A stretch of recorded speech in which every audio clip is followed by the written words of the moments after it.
ने बड़ी जन आंदोलन रैली की वहां पे कार्यकर्ताओं के साथ में और आरोप लगाए वोट चोरी को लेकर, खासकर लोकसभा सीट को लेकर। देखिए, कांग्रेस का फ्लॉप से हुआ दिल्ली में।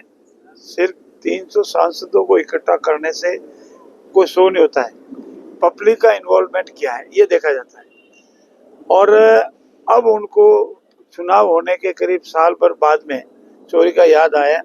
मैं आपको याद दिलाऊं, चाहे बीकानेर हो, जयपुर ग्रामीण हो और तीसरा कोटा हो, इन तीनों में मैं आपको फैक्चुअल रिपोर्ट दूंगा कि ये तीनों जितने वोट हमारे आए वो कांग्रेस ले ले तो भी हम जीते, क्योंकि उनके पास मटेरियल नहीं है। वो सुनी सुनाई या अधूरी बातें कहते हैं। इन तीनों ही लोकसभा क्षेत्रों में हमारा बहुमत है, हमारे पास जो मटेरियल मिला है वो जीत रहे हैं। जयपुर ग्रामीण में उन्होंने माननीय राजस्थान उच्च न्यायालय के सामने रिट याचिका पेश की है। अगर वो इतने सत्य है तो रिट याचिका में वो नोटिस भी समझ नहीं कराने राम के पटकी हुई है।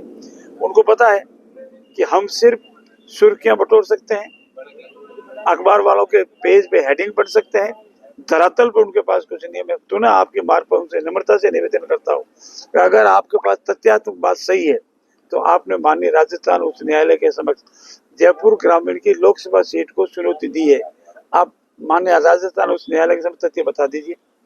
और 1.5 साल से आपने क्यों नहीं रिट याचिका में तामील करवा रहे हो, क्यों रिट याचिका पटक रखी है जब आपको पता है कि उसमें कुछ नहीं होना है।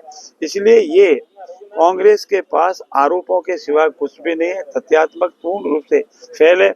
आज उनका जयपुर में वो शो भी पूर्ण रूप से फ्लॉप हुआ है, उसका कोई वास्तविकता से लेना देना नहीं। सर, एक हनुमान बेनीवाल चौधरी को लेकर आंदोलन करने की बात कह रहे हैं। वे कह रहे हैं कि लगातार वहाँ पे एक धरना भी शुरू हुआ है, जबकि सरकार ने जो है बजट भी पास किया। क्या स्थिति है और आंदोलन को किस तरह से देखते हैं सर? राजस्थान सरकार चाहे जोजरी हो, चाहे लूणी हो या राजस्थान की अन्य जो नदियां प्रदूषित हो रही उसको प्रबंधन बहुत ही गंभीर है। और जोजरी और लूणी के लिए तो बहुत ही गंभीर है। माननीय मुख्यमंत्री जी के अनेक बार आप स्टेटमेंट पढ़े होंगे। जोजरी नदी को प्रदूषित नहीं हो, उसमें जो पानी प्रदूषित नहीं जाए, इसके लिए मैंने अपना स्टेटमेंट दिया है और जो जो कार्रवाई हुई है वो बताया है। 172 करोड़ का बजट पास हुआ है। साथ ही साथ उसमें टेंडर जो हमारे सीटीपी प्लांट है उसमें से बिल्कुल ही पानी ट्रीट ही जावे। जितनी अवैध फैक्ट्रियां थी सबको बंद कराया है, सबको डेमोलिश किया है। जितनी उस नदी के किनारे किनारे कपड़े धुलाई की अवैध फैक्ट्रियां थी उन सबको बंद करवा दिया है।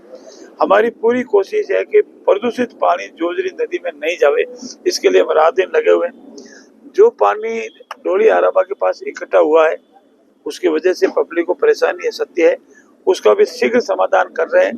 ड्रेनेज बना करके उस पानी को बाहर निकालेंगे ताकि वहाँ की जनता को परेशानी नहीं हो, मच्छर नहीं हो और घरों में पानी नहीं घुसे। हमारा पूरा प्रयास है कि हमारी किसी भी जनता की, चाहे वो लोहड़ी से विधानसभा की है या बसपतरा विधानसभा की है या अन्य विधानसभाओं की, उनको तकलीफ नहीं हो और उनकी तकलीफ से हम पूर्ण रूप से वाकिफ है और उसका समाधान कर रहे हैं। पर हनुमान बेनीवाल 17 को डोली आने की बात कर रहे हैं, आंदोलन करने की बात कह रहे हैं। आंदोलन की आवश्यकता नहीं है और राजनीतिक दल आंदोलन करे तो हम उसमें कोई टिकट टिप्पणी नहीं करते हैं, लेकिन हम काम करते हैं। जब हम काम करेंगे और समस्या ही नहीं रहेगी तो आंदोलन की आवश्यकता ही नहीं होगी, ये मेरा मानना है।